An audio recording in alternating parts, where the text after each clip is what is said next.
Fnatic's 14th straight victory. Thank you so much, QuickShot. We're joined here by Rainover and Yellowstar. What a game. It actually was, as a viewer, even more interesting even than the last one because OG put on a fantastic fight. First off, congratulations on the regular season record as well. Honestly, are you quite happy that you still hung on to it? Yeah, quite happy that we actually break the record, but we struggled a lot lately, and I think we can just improve way more.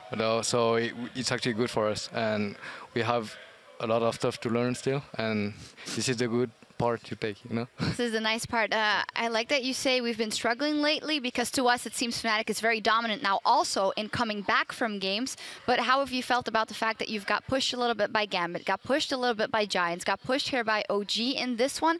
Why do you think that is? I think it's because we don't usually if you want to get early ahead, you should take some risk. There must be some risk, but we don't really want to take risk to get ahead. If we just go equal 5-5 early game, then we can actually be really better in team fight. We think as ourselves, and then we try to fight when our power spike is. So if we don't really find a reason to fight when we have no power spike, so I think it's because of enemy take some risk, but sometimes it works, but sometimes it doesn't work. So it's I think it's mainly because of that. Mm-hmm. One thing that we had Sheepy on the desk before talking about shot calling. Yellowstar, previously you've had a lot of the input on shot calling. Is that still the same with this current Fnatic lineup now, this far into the split? Pretty much when it comes to the map control, to the map movement and stuff, I mainly do it. But everyone has to take part in this process because everyone has to feed information, and it's a whole thing to work on, and it's really complex. But yeah, mainly when it comes to the team, then I mainly do most of it. All right, let's take a look at two instances of shot calling in this game and get the first replay up on the screen. It's not that favorable for you guys, but I thought it'd be interesting to get your perspective around this dragon fight. We can roll the clip and you guys can run us through that one. Okay, so now Nunu is stuck in the pit, but we see that we go back and forth and they don't really want to come because if they come, we have way more HP.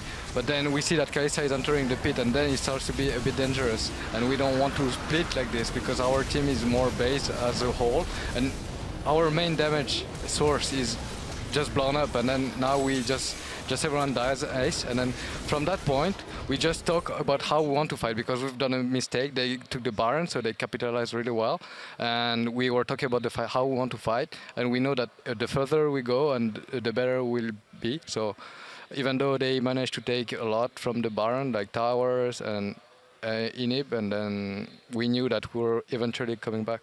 Yeah, I'd love to get Rainover's perspective on that as well, because as he said, a lot of the times you guys would go for Baron if you're in a position like this. This time you were on Nunu, something else from you that we haven't seen that often. So how does that change the way for you also you play from that point on? Actually, we didn't really practice a lot of Nunu because usually they don't big ban like this. It was kind of worked good against us, but I played a lot of Nunu before, and then in this kind of game, what my role is to just, instead of ganking or play makes, just ward up and then just take Drake and then just try to save our lane. But the early game was pretty bad, but I had no problem playing Nunu. Yeah, I think it was pretty fun. I enjoyed playing Nunu. Yeah, you were definitely a menace also in the early game, coming in and yeah, around those buffs. And just around the dragons in general, you guys, the later into the game, seemed a lot more comfortable. We have another replay. This was actually the replay where Forbidden would end up getting a quadra kill. And maybe you can talk us through this, because this seemed a lot better in your favor. Okay, yeah.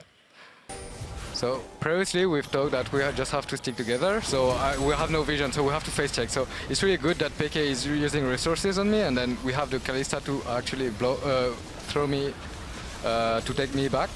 And then as you see, we're staying together. Kalista, our main source of damage, is still alive, and then she can just go in. And Fabian is just full HP, and we can go in. They have no flashes. We have the movement speed, and then from there.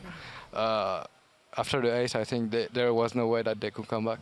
No, definitely not. You guys just absolutely steamrolled it since that moment, actually. It was quite funny to me because, of course, Peke in there, a little bit of backdooring, and then the Fnatic brush. Did you have some flashbacks? Yeah, actually, I was bringing the topic like, oh, we have no more inhibits. There is only one tower left. I'm pretty sure he's going to try to backdoor. And then I warned them, and that's why we had to put a lot of wards around our base to see what their plan was going to be. Yeah. And yeah, it was pretty much a good game. Yeah, it was a very good game. Well, finally, once again, congratulations. This also means that you guys are locked in first place. Reignover, with everything, that is a pretty nice thing to be able to say 2 weeks before the split ends. Oh, what's the question again? It's pretty nice that you guys are locked in first place as well. Yeah. Is that a good feeling to know 2 weeks in, or 2 weeks left, you guys are ready first? Like it's really weird feeling because like I don't realize, I don't realize that we did like 14-win streak, and then I don't really know if I'm playing good. I think like our team synergy is really good right now, so like I'm just really happy, and then I just want to make 18-0 to have like some fancy record. So we're just gonna work more harder than before because only 4 games left. So like I think we're gonna be like more disappointed because we already did 14-win streak. So I think we're gonna work really hard. For sure. Well, I can tell you, I think you're playing pretty good as is already. Congratulations, guys, getting that win streak going and locked in first place. Well, with the top of the table decided now, it's almost time to look at our next match where SK Gaming hopes to hold off the Copenhagen Wolves and stay out of auto-relegation territory. More European LCS coming your way right after this. Can you tell me more? or as Huni would say, I love it. I love it. I love it.